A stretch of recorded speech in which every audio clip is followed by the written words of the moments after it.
So, for today's video ay gagawa tayo ng kilawin na tuna. So, ito na yung ginayat-gayat ko ng maliliit na tuna. Kunti lang naman to, siguro mga 1/4 lang to. So, ibablanch lang natin to sa tubig na pinakulo. Ganyan.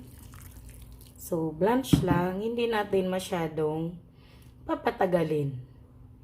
Kasi ayoko ng although yung iba, hilaw lang talaga to na ginagawa, pero ako ayoko. Gusto ko naka-blanch pa rin siya sa tubig na pinakulo. So, pag medyo namuti na siya, ganyan, namuti na yung mga laman niya, ay pwede na nating tanggalin. So, wag super sa mainit. Wag super babad sa mainit. So, pag namuti na sila lahat, ayos na yan. At patutuluin natin. Ano-ano. Blanch lang. Blanch. Sa tubig na mainit. Yan.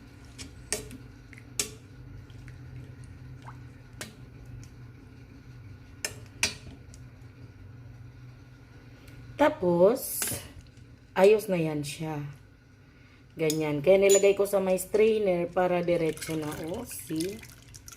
So, pwede na yan. Para mayroon pang mapula. Yan. So, ayos na. Talagang yung kilaw naman talaga ay hilaw. Kaya, okay na yung ganyan.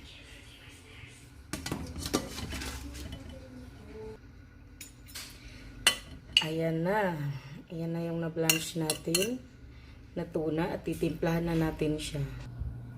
Ayan. Next ay pigaan na natin ng kalamansi.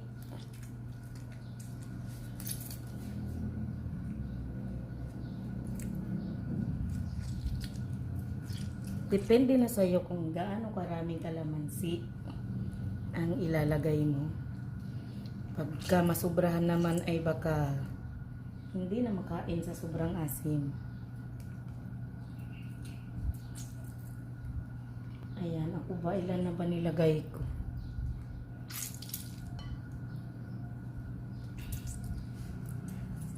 Salain natin para di kasama yung mga buto.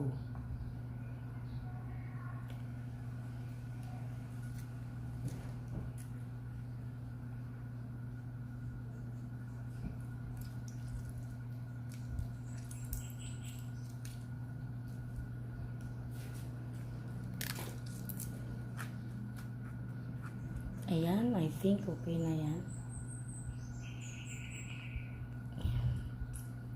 Malalaki naman yung kalamansi. Pwede na siguro yun. Haluin. May naligaw na isang buto.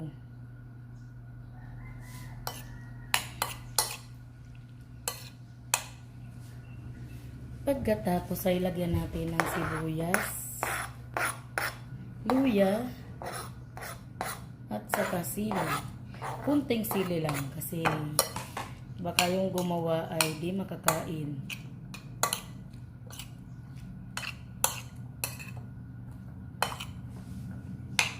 Ayan.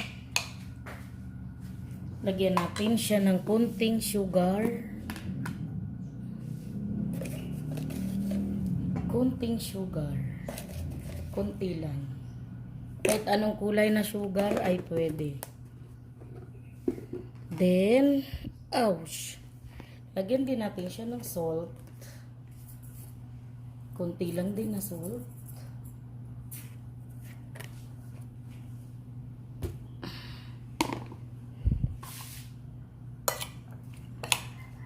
Halu-haluin.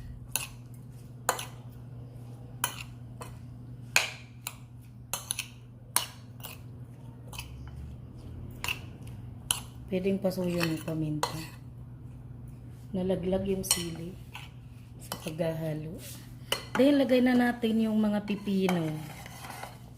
O, yan. Paminta muna. Yan. Konti lang na paminta. Depende na sa inyo yung paminta. Ayun. At pagkatapos, lagay natin yung pipino. Yan. So, meron na tayong kilaw na tuna. Diba? Napakadali lang. Pero masarap.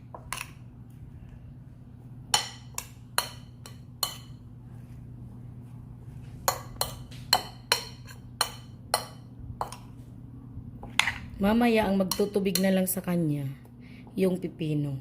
Kaya nilagyan natin ng medyo marami-raming pipino.